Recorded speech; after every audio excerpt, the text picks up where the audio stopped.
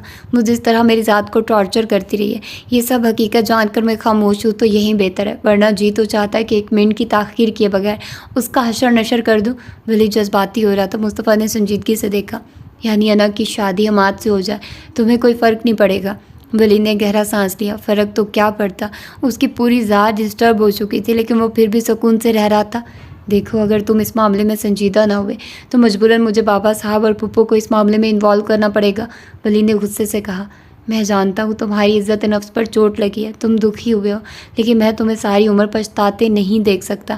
بہتر ہے کہ تم خود اس معاملے کو ہینڈل کر لو، ورنہ پھر میں اپنے انداز میں اس کو ڈیل کروں گا۔ ولید نے گھورا تو مصطفیٰ مسکرا دیا۔ بابا صاحب چاہتے ہیں کہ تم اب ان کے ساتھ رہو۔ مصطفیٰ نے موضوع بدلا تو ولید کے اعصاب کچھ پرسکون ہوئے تھے۔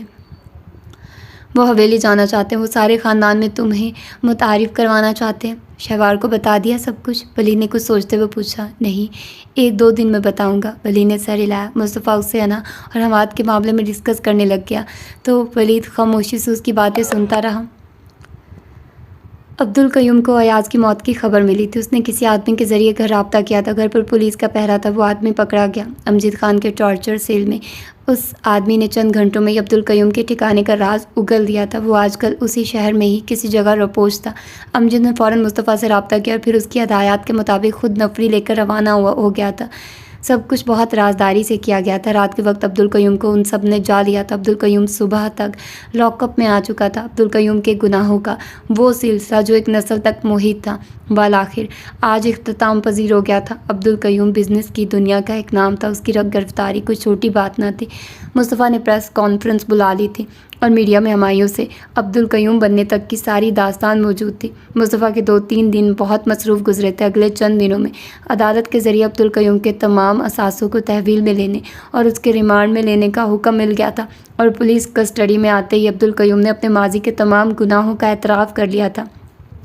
لالا رخ کی ساری پراپرٹی حاصل کرنے کے بعد اس نے سکندر کو قتل کروا کر اس کی بیٹی سمیت نہر میں پھینکوا دیا۔ اس کے بعد لالا رخ کو بھی مروانا چاہتا تھا، لیکن لالا رخ بھاگ نکلی تھی۔ اس کو یقین تھا کہ لالا رخ اپنے گھر گئی ہوگی، تو اس نے اپنے بندوں کو اس کے پیچھے دوڑایا تھا۔ لالا رخ اور اس کے بچوں کو گھر میں بند کر کے گھر کو آگ لگا دی تھی، اور اس طرح وہ اپنے خلاف تمام ثبوت ختم کروا چکا تھا۔ اس کے بعد اسی دن وہ شہر چھوڑ گیا تھا، اور 2 دن بعد وہ بیرون ملک شفٹ ہو گیا تھا۔ کچھ دن بعد اس نے اپنے بیوی بچوں کو بھی بلوا لیا تھا، اور پھر ایک نئے نام کے ساتھ طویل عرصے تک باہر رہنے کے بعد وہ اپنی فیملی سمیت واپس لوٹا تھا۔ اب یہاں لوگ اسے ایک بہت بڑے بزنس مین کے طور پر جاننے لگے تھے۔ اب اس کا نام کے ساتھ عزت اور پہچان تھی۔ اس کی نئی حیثیت، نیا نام، نئی پہچان بن گئی تھی۔ اس طرح وہ مختلف دھوکوں سے لوگوں سے ان کی پراپرٹی ہتھیا لیتا تھا۔ یہ سلسلہ نہ جانے کب تک چلتا، لیکن پولیس کی ہٹ لسٹ میں اس کا بیٹا ایاز آ چکا تھا، اور پھر یہاں سے اس کی بربادی کی کہانی شروع ہوئی تھی، اور آج وہ پولیس کی تحویل میں تھا۔ اس کے تمام اثاثے ضبط کر لیے گئے تھے، اور اس کی حالت انتہائی قابل ترس تھی۔ عبدالقیوم کے گھر سے پولیس کا پہرا ہٹا دیا گیا تھا۔ بیگم عبدالقیوم بیٹے کی لاش دیکھ لینے کے بعد مسلسل سکتے میں تھی، اور جب عبدالقیوم کو پولیس کی تحویل میں دیکھا تو ان کا ذہنی توازن بگڑ گیا تھا۔ وہ سارے گھر میں چیختی چلاتی، چیزیں توڑتی پائی جانے لگی تھی۔ ڈاکٹر کے مطابق شدید صدمات نے ان کے ذہنی توازن کو متاثر کیا تھا۔ ان کو علاج کے لیے ہسپتال میں منتقل کر دیا گیا تھا، جبکہ گھر میں صرف عادلہ اور کاشفہ رہ گئی تھی۔ کاشفہ ایک جذباتی، بے حس لڑکی تھی۔ بھائی کی موت اور باپ کی گرفتاری نے اس پر کوئی خاطر خواہ اثر نہیں کیا تھا۔ جیسے ہی پولیس کا پہرا ہٹا، وہ پھر سے اپنی روٹین میں آ گئی تھی۔ وہیں سب سے ملنا ملانا اور پرانی حرکتیں۔ وہ زخمی ناگن کی طرح ہر وقت ولید اور انا کی ٹوہ میں رہنے لگی تھی، جبکہ عادلہ کے وجود میں ایک مثبت تبدیلی آئی تھی۔ وہ جو تمام عمر اپنے حسن، دولت و جائیداد اور عمارت پر فخر محسوس کرتی رہتی تھی، آج سارا فخر ملیا میٹ ہو چکا تھا۔ وہ لوگ جو پہلے اس کے حسن سے مروب تھے، اب اس کی طرف نگاہ تک اٹھاتے تھے۔ لوگوں کی نگاہ میں ان کے لیے نفرت تھی۔ اس نے باہر نکلنا چھوڑ دیا تھا۔ اسے اب اللہ یاد آنے لگا۔ اسے اپنے بھائی اور باپ کے وہ تمام مظالم یاد آنے لگے تھے جن کی وہ چشم دید گواہ تھی، جس پر وہ غرور کیا کرتی تھی۔ وہ اپنے باپ سے ملنے جاتی تو اس کا باپ ایک عبرت کا نشان بنا ہوا تو وہ حیرت اور غم زدہ نگاہوں سے اپنے گھر کو بکھرتے، اجڑتے اور ملیا میٹ ہوتے دیکھ رہی تھی۔ آج دولت کا لالچی ناگ ان کا سب کچھ نگل چکا تھا۔ وہ ہسپتال جاتی تو اپنی ماں کی قابل رحم حالت کو دیکھ کر گمسم ہو جاتی تھی۔ اس کی ماں نے حالت جنوں میں ایک ڈاکٹر پر حملہ کر دیا تھا، جس کے نتیجے میں اس کی ماں کو اب زنجیروں سے جکڑ دیا گیا تھا۔ کچھ دن بعد ڈاکٹر نے اس کی ماں کو ناقابل علاج قرار دیتے ذہنی امراض کے ہسپتال میں منتقل کر دیا تھا۔ اور بس یہ تھی غربت سے دولت کے معمول تک کی ایک طویل داستان۔ عادلہ سب کو عبرت کا نشان بنتے دیکھ کر گمسم ہو گئی تھی۔ ابوبکر فیضان صاحب کے سمجھانے پر سہیل کے ہمراہ اپنے والد کے پاس آیا تھا۔ وہ پہلے بھی 1-2 بار آیا تھا، لیکن باپ موجود نہ تھا اور وہ گھر کے اندر نہیں گیا تھا، واپس لوٹ جاتا تھا۔ لیکن اس بار سہیل ہمراہ تھا، اور خوش قسمتی سے اس دن اس کے والد گھر پر تھے۔ ابوبکر تم؟ والد نے اسے دیکھ کر فوراً پہچانا اور فرتے جذبات سے اسے سینے سے لگا لیا۔ کوئی اس طرح بھی ناراض ہو کر باپ سے جدا ہوتا ہے؟ جانتے ہو میں نے تمہیں کہاں کہاں تلاش نہیں کیا۔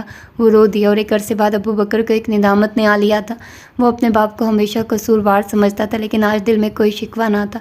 وہ ان دونوں کو گھر کے اندر لے گئے تھے۔ انہوں نے اسے اپنی بیوی اور بچوں سے ملوایا تھا۔ ابو بکر اب زندگی کے جس مقام پر تھا اسے کسی سے کوئی گلہ نہ تھا، سو وہ خوش دلی سے سب سے ملا تھا، حتیٰ کہ اپنی سوتیلی ماں سے بھی۔ یہ میری شادی کا کارڈ ہے، آپ ضرور تشریف لائیے گا۔ کچھ توقف کے بعد ابو بکر نے کارڈ ان کو دیا تو انہوں نے بہت دکھی کیفیت میں بیٹے کو دیکھا۔ شادی کر رہے ہو اور باپ کو خبر ہی نہیں؟ ان کے لہجے میں دکھ تھا۔ آپ کو انوائٹ کر رہا ہوں نا، غیروں کی طرح؟ باپ کے انداز میں شکوہ تھا۔ آپ نے تو کبھی مجھے حقیقی بیٹے کا احساس نہ ہونے دیا تھا۔ شکوہ لبوں سے پھسلا۔ میرے ماضی کی غلطیوں کو میرا جرم بنا دیا تم نے۔ ان کا لہجہ غم زدہ تھا۔ ابو بکر خاموش ہو گیا۔ کہاں رہ رہے ہو؟ باپ نے پوچھا۔ جواباً ابو بکر نے اپنی رہائش کا بتا دیا۔ میں چاہتا ہوں تم واپس لوٹ آؤ، انہوں نے کہا۔ میں اب اپنی زندگی میں سیٹل ہوں، آپ ٹینشن نہ لیں، مجھے کسی سے کوئی گلہ نہیں، بس میں چاہتا ہوں کہ آپ میری شادی میں میرے باپ کی حیثیت سے شامل ہوں۔ انہوں نے سر ہلا دیا تھا۔ ان کی بیوی خاموش تھی اور بچے بھی۔ وہ دونوں کچھ دیر بیٹھے اور وہاں سے چلے آئے تھے۔ سہیل ابو بکر کے حالات سے واقف تھا، اس نے کوئی سوال نہ کیا تھا۔ شام میں ابو بکر اپنے فلیٹ میں تنہا تھا۔ جب اس کے فلیٹ کا دروازہ بجا اس نے دیکھا اس کا باپ تھا۔ ابو بکر کو شدید خوشی نے آ لیا تھا، اس کا چہرہ ٹمٹمانے لگا تھا۔ اس کا باپ اس کے گھر میں تھا، یعنی اس کے باپ کے دل میں اب بھی اس کے لیے جگہ موجود تھی۔ یہ خیال ہی اس کو توانا کرنے کے لیے کافی تھا۔ اس نے بہت پرجوش انداز میں اپنے باپ کو ویلکم کیا تھا۔ انا کے ایگزام قریب تھے، وہ کسی کام سے کالج آئی تھی، مختلف لوگوں سے ملنا تھا، چند ایک اساتذہ سے بھی۔ وہ سب سے مل کر باہر نکل رہی تھی جب ہاشم اینڈ گروپ سے مٹ بھیڑ ہو گئی تھی۔ وہ ایگزامز کی تیاری کے بارے میں پوچھنے لگی۔ وہ سب کو بتاتی پلٹی تو چونکی۔ گیٹ کے باہر کاشفہ اپنی گاڑی سے ٹیک لگائے۔ کاشفہ کو دیکھ کر انا کے چہرے پر عجیب سی کیفیت پیدا ہوئی تھی۔ Any problem? ہاشم نے شاید اس کے چہرے کی بدلتی رنگت نوٹ کر لی تھی، سو فوراً پوچھا۔ کچھ نہیں، اس نے بامشکل مسکرانا چاہا۔ اس کا ڈرائیور موجود تھا۔ وہ سب کو اللہ حافظ کہہ کر فوراً کاشفہ کو نظر انداز کرتی اپنی گاڑی کی طرف بڑھی۔ ہاشم نے اسے اپنی گاڑی میں بیٹھ کر جاتے دیکھا اور پھر کاشفہ کو دیکھا جو بہت عجیب نگاہوں سے اسے جاتے دیکھ رہی تھی۔ اگلے ہی لمحے وہ بھی اپنی گاڑی میں بیٹھ کر اسی سمت چلی گئی تھی جس سمت انا گئی تھی۔ ہاشم نے نوٹ تو کیا تھا لیکن توجہ نہ دی تھی۔ رستے میں ڈرائیور نے کچھ آگے جا کر فوٹو اسٹیٹ والی دکان کے سامنے گاڑی روکی تھی۔ کاشفہ بھی عقب میں تھی۔ انا نے قطعی دھیان نہ دیا تھا۔ اس نے کچھ نوٹس ڈرائیور کو دیے تھے۔ ڈرائیور نوٹس لے کر شاپ کی طرف بڑھ گیا تھا۔ انا سنجیدگی سے بیٹھی ہوئی تھی جب کاشفہ نے اس کی کھڑکی کے ارد کھلے شیشے کو بجایا۔ انا کاشفہ کو دیکھ کر خوف زدہ ضرور ہوئی تھی لیکن ساتھ ہی شدید نفرت کے ریلے نے آ لیا تھا۔ میں نے تمہیں منع کیا تھا کہ ولید کو کچھ بھی نہیں بتاؤ گی، وہ پھنکاری۔ میں نے جتنا خوف زدہ ہونا تھا ہو لیا، لیکن میں اب تمہاری کسی بھی دھمکی سے نہیں ڈرنے والی، وہ اس سے زیادہ تلخی سے بولی تھی۔ سارے نقصان اس کے حصے میں آئے تھے، وہ اب کیوں ڈر ڈر کر جیتی؟ ولید کو میرے خلاف کر کے تم نے اچھا نہیں کیا۔ کاشفہ جیسی نہایت حسین و جمیل لڑکی کا چہرہ اس وقت نفرت کے شدید احساس سے سیاہ ہو رہا تھا۔ انا نے سر جھٹک کر دوسری سم دیکھا۔ لیکن تم نہیں جانتی میں تمہارا کیا حشر کرنے والی ہوں۔ اس کے لہجے میں اسدو کی سی پھنکار تھی۔ انا نے الجھ کر دیکھا لیکن اگلے ہی پل وہ ساکت ہوئی تھی۔ کاشفہ کے ہاتھوں میں کچھ چیز تھی، اس نے اس ہاتھ میں موجود چیز کا ڈھکن کھولا تھا۔ انا کی آنکھیں پھٹی تھی۔ اس سے پہلے کہ وہ کچھ سمجھتی اس نے اپنے ہاتھ فضا میں بلند کیا اور انا اپنے چہرے پر ہاتھ رکھ کر بے اختیار چیخی تھی۔ مصطفیٰ اپنے آفس میں تھا جب ولید کی کال آئی تھی۔ مصطفیٰ بھاگ ہسپتال پہنچا۔ وہاں پہنچا تو احسن، ولید، وقار صاحب سبھی موجود تھے۔ کیا ہوا، خیریت؟ اس نے پوچھا تو ولید نے لب بھینچ لیے تھے جبکہ احسن نے گہرا سانس لیا۔ ولید نے بتایا تھا کہ کاشفہ نامی لڑکی نے انا پر تیزاب پھینکا ہے۔ کیا واقعی سچ ہے؟ اس نے پھر اپنا سوال دہرایا جبکہ ولید کا چہرہ بہت سنجیدہ اور تکلیف دہ تھا۔ وقار صاحب نرحال سے ایک طرف بیٹھے ہوئے تھے اور احسن کو ڈاکٹر نے آواز دی تو وہ اس جانب چل دیا۔ بتاتے نہیں کیا ہوا ہے؟ مصطفیٰ نے پھر ولید کو جھنجھوڑا تو اسی وقت ایک طرف سے ہاشم مصطفیٰ کے سامنے آ رکا تھا۔ السلام علیکم، کیسے ہیں مصطفیٰ صاحب؟ اس نے مصاحفہ کے لیے ہاتھ بڑھایا اور مصطفیٰ نے الجھ کر دیکھا۔ ہاشم کہتے ہیں مجھے، انا کا کالج فیلو۔ مصطفیٰ کو ایک دم یاد آیا کہ وہ اسے جانتا ہے۔ مصطفیٰ نے اسے مصاحفہ کیا تو وہ مصطفیٰ کو لے کر ایک طرف چل دیا اور ولید وہ بہت سنجیدگی سے وقار صاحب کے ساتھ بیٹھ کر ان کے کندھے پر ہاتھ رکھ کر تسلی دینے لگ گیا تھا۔ سہیل 1-2 دن کے پرانے اخبارات اور کچھ میگزین لایا تھا۔ وہ سب چیزیں لا کر اس نے فیضان صاحب کو دی تھی اور فیضان صاحب نے جب ان اخبارات کا جائزہ لیا تو ایک دم ساکت ہو گئے تھے۔ تقریباً ہر اخبار میں عبدالقیوم نامی شخص سے متعلق ایک ہی کہانی تھی۔ فیضان صاحب نے بغور سب اخبارات اور میگزین کا جائزہ لیا اور پھر آخر میں ایک گہرا سانس خارج کرتے ہوئے انہوں نے سہیل کو دیکھا۔ شاید مکافات عمل اسی کو کہتے ہیں، سہیل نے سر ہلایا۔ ظلم پھر ظلم ہے، بڑھتا ہے تو مٹ جاتا ہے، خون پھر خون ہے، بہتا ہے تو جم جاتا ہے۔ سہیل کے لہجے میں افسردگی تھی۔ ظالم کی رسی کتنی ہی دراز ہو جائے، آخر ایک نہ ایک دن پکڑ میں آ ہی جاتی۔ ایک لمبا عرصہ لگا لیکن آخرکار ظالم اپنے انجام تک پہنچ گیا۔ کاش ہم انسان اپنے انجام کی طرف نگاہ ڈال لیں تو دنیا میں زندگی گزارنا بہت آسان ہو جائے۔ بے شک دولت کی ہرس انسان کو آخرکار تباہی کے دہانے پر ہی لا کر چھوڑتی۔ مقام عبرت ہے، اگر کوئی عبرت حاصل کرنا چاہے تو قارون اپنے خزانوں سمیت زمین میں غرق کر دیا گیا تھا۔ وجہ صرف ایک غرور تھا، اور اس انسان نے تو زندہ انسانوں کی زندگیوں سے کھیلنے کی کوشش کی تھی، زندہ جلا دیا۔ مگر گھر، میرے بچے اور میری بیوی کو اور بھی نہ جانے کس کس معصوم کی آہیں تھیں جو اس انسان کے ذمہ تھیں۔ دنیا سمجھتی ہے آپ مر چکے ہیں، سہیل نے افسردگی سے کہا۔ دنیا کا کیا ہے، دنیا کو یقین دلانا کون سا مشکل ہے، سمجھتی رہے، ہمیں کسی سے کیا لینا، ہم اپنی قناعت میں خوش ہیں۔ ان کے لہجے میں تشکر اور قناعت تھی۔ سہیل نے سر ہلایا۔ عباس کے والد صاحب کی کال آئی تھی، ان کی فیملی شادی کی ڈیٹ فکس کرنے آنا چاہ رہی ہے، کیا جواب دوں؟ یعنی ان لوگوں سے ملاقات کا وقت آ چکا ہے؟ سہیل کے سوال کے جواب میں وہ بولے، اسی ہفتے کا کوئی سا بھی دن دے دو، ملاقات کرتے ہیں، پھر دیکھتے ہیں کیا ڈیٹ دینی ہے۔ سہیل نے سر ہلا دیا، جبکہ فیضان صاحب کے چہرے پر گہری سوچ کے سائے تھے۔ مجھے یہ لڑکی مشکوک لگی تھی، لیکن پھر میں نے نظر انداز کر دیا تھا۔ مجھے بھی کالج روڈ پر ہی آنا تھا، کچھ دور آیا تو چونکا تھا، یہ لڑکی انا کو فالو کر رہی تھی۔ مجھے لگا کہ جیسے کوئی گڑبڑ تھی، میں نے بھی فالو کیا۔ چند منٹ بعد انا کی گاڑی رکی تھی، ڈرائیور شاید کچھ فوٹو اسٹیٹ کرانے گیا تھا، تبھی یہ لڑکی اپنی گاڑی سے نکل کر انا کی گاڑی کے پاس جا رکی تھی۔ ہاتھ میں کوئی چیز تھی، نہ جانے کیوں مجھے لگا کہ جیسے کوئی گڑبڑ ہونے والی ہے۔ میں بھی قدرے فاصلے سے چلتا اس لڑکی کے عقب میں چند قدم کے فاصلے پر جا کھڑا ہوا تھا۔ پہلے تو یہ لڑکی انا کو دھمکاتی رہی اور پھر اس نے ہاتھ میں تھامے بوتل کا ڈھکن کھولا تھا۔ میں چونکا تھا، مجھے لگا کہ کچھ غلط ہونے والا ہے۔ میں فوراً لڑکی کی طرف بڑھا تھا۔ اس نے بوتل میں موجود چیز انا کی طرف اچھالنا چاہی تھی، ابھی کچھ کوشش کی تھی کہ میں نے عقب سے اس لڑکی کو دھکا دیا تھا۔ بوتل میں موجود تیزاب اس لڑکی کے چہرے پر گرا تھا۔ یہ لڑکی وہاں تڑپنے لگی تھی، جبکہ گاڑی کے ادھ کھلے شیشے سے تیزاب کے محض چند قطرے ہی اندر گرے تھے۔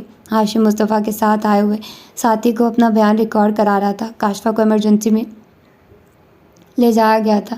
واردات پر موجود اور لوگوں نے بھی معاملے کی تصدیق کر دی تھی۔ مصطفیٰ کے ساتھی متحرک تھے، انا کے ہاتھوں پر محض چند قطرے گرے تھے، باقی وہ ٹھیک تھی، محض خوف اور صدمے سے دوچار تھی۔